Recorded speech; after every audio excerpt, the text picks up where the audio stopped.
How's it going, everyone? So I have been kind of doing WebSockets and building out a game on my live streams on Sunday mornings, and I wanted to kind of give you a quicker, smaller overview slash tutorial about how do you set up WebSockets with vanilla JS in case anyone is trying to learn how to do that. In my project, I've been using something called Socket.io, which is a library you can use to basically set up.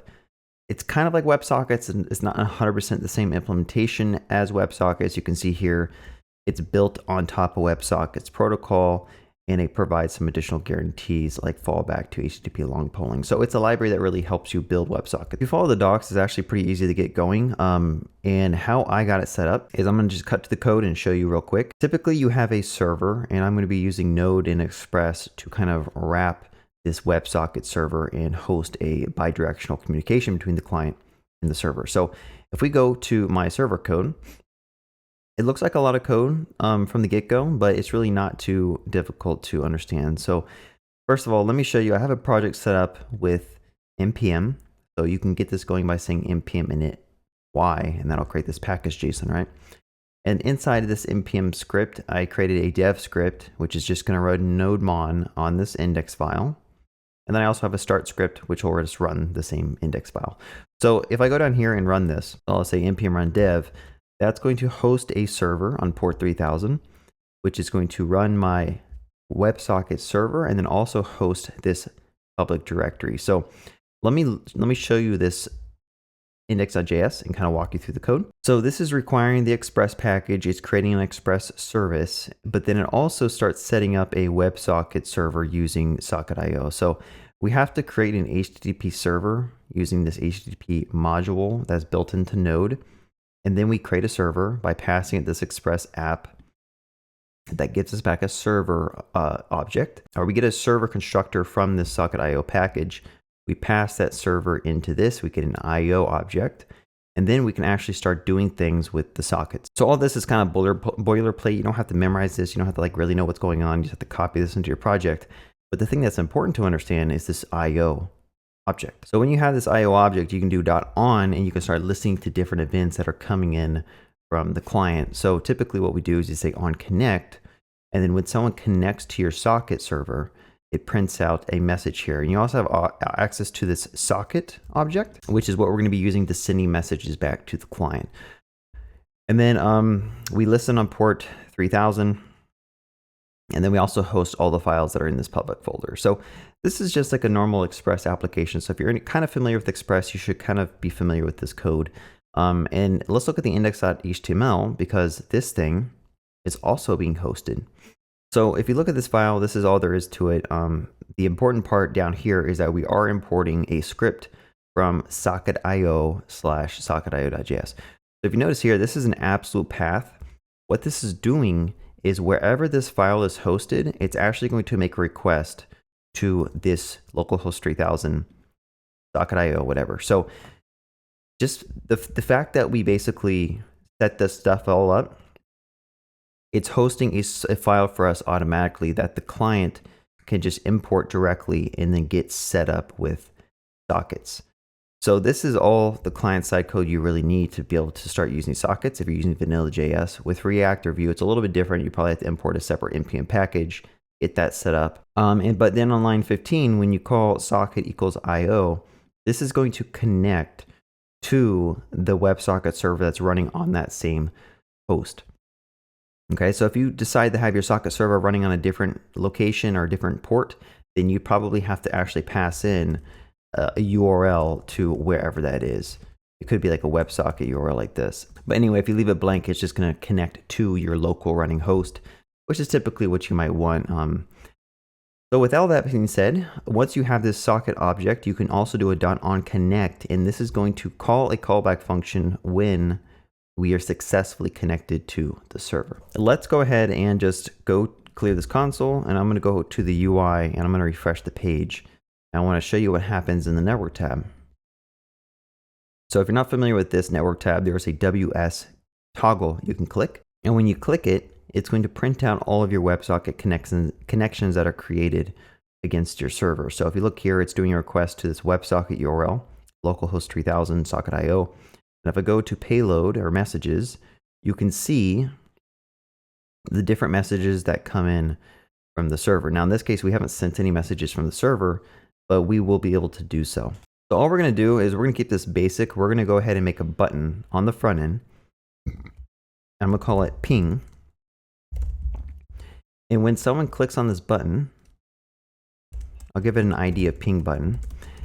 We want to make it so it sends a message to the backend that says ping. Okay, so this is like how you do a ping pong setup. So in JavaScript, I can say document.add. Actually, I could say get element by ID, pass it ping button, and then I can say add event listener, and I can say click, and then I'm going to go ahead and just do an anonymous arrow function here, and I'm going to say socket.emit, and then I can just go ahead and send the first argument, which can be any string that you want. In our case, we're going to name it ping, but you can name this whatever you want.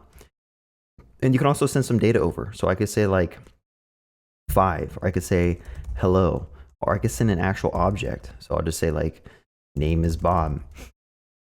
Okay, so now we have this event listener set up. So when we click on the button, it should send out a ping message. Now at this point, we don't really need to connect anymore. We can kind of comment that out or get rid of it. So let's make sure this works. If I go and refresh the page, we should see a ping button. It's a little small, so let me zoom in. And if I click on this WebSocket transport, if I click on this button, you'll see down here in the bottom, it tried to send a ping request to the backend.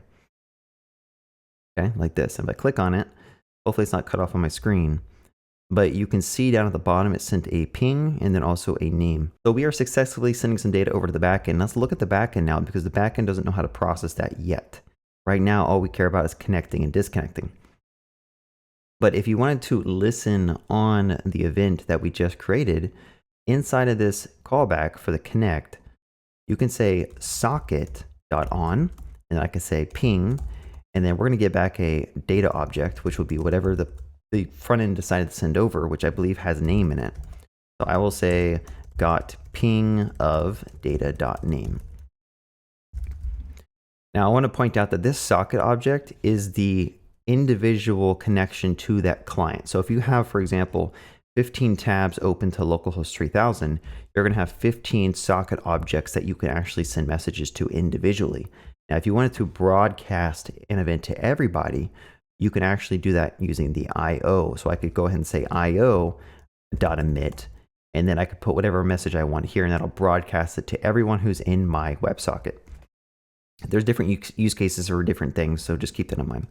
But now let's go ahead and make sure that if I go back to the UI and click on that ping button, that we do get back a console log. So I'm gonna go ahead and click this. That should send the ping to the backend. And you can see at the bottom it says got a ping of Bob on the backend. So this is fully connected. We're doing a communication from the client to the server, and that works fine. But now, how do you send a message back to the client? Well, I could do socket.emit, and I'm gonna go ahead and send a message of Pong. And again, I can send whatever data I want. So I could say like age of 33 or something. And now what I could do is if I go back to the client, I can listen for that event. So instead of the socket on connect, I'm gonna go ahead and repurpose this and say socket.onPong. And then I can also get some data here.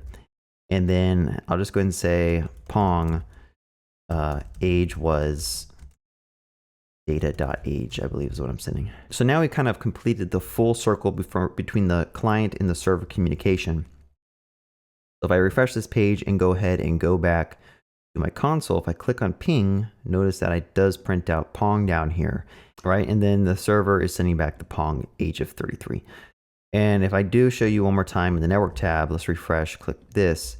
And if I go down to my messages, you will see a green up arrow, meaning that we sent a message to the backend. We emitted or uploaded a message, and then we got back a downloaded message from the backend, which is this red down arrow. So notice we sent up ping, and then at some point later, you can actually look at the time frames and the timestamps. About 0.004 milliseconds later, we got back a Pong response. Okay, so it's a really fast communication, bi-directional communication between your front and your backend. And the use cases for this typically are related to like, you know, online chatting, some type of like messaging where you have like notifications pop down in your UI. Obviously, online games could benefit from WebSockets. Any type of communication that needs to be as close to real time as possible, because the other approaches would be like long polling or just polling in general, which aren't the most performant because your UI is basically making requests every interval, every X seconds to the backend over and over and over again. And there's a lot of overhead to recreate that TCP handshake in that communication just to see like, hey, do I have any more events? The WebSockets can kind of circumvent that and become a more performant way. But keep in mind that there's additional complexity with WebSockets because they are stateful. So in order to use these, you have to actually have like a stateful server that is constantly running your WebSocket service, which means that it kind of goes against the traditional, REST being a stateless API. So keep that in mind. So what I would like to do on prod is sometimes I just use a pre-existing WebSocket service. Amazon API Gateway has one. There's one called like Pusher. Agora has one where you don't have to worry about setting up all these servers yourself, because setting these up and managing them and then scaling them, because when you get a lot of traffic, you have to scale them behind like a sticky load balancer to make sure that your users connect to the same server every time and connect to the same WebSocket, since it is stateful. Because you don't want a user like on the front end to disconnect and then it reconnects them to like a different server potentially. You have to kind of look at your use cases and understand like what does your app need.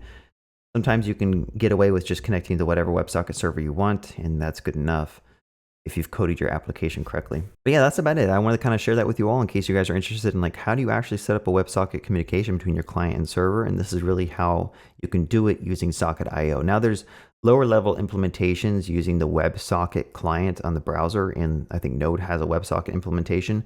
It's just a little bit more work. So that's why I kind of reached for Socket.io first. And if that doesn't meet your needs, then you probably need to roll your own solution or find a different solution. Anyway, I hope you guys enjoyed watching this little video about WebSockets and Socket.io. Be sure to join me Discord if you want to talk to me directly or ask me questions or just kind of get help with your programming endeavors. And also be sure to subscribe, like, comment, leave press the bell icon, do what you need to do. Anyway, have a good day and happy coding.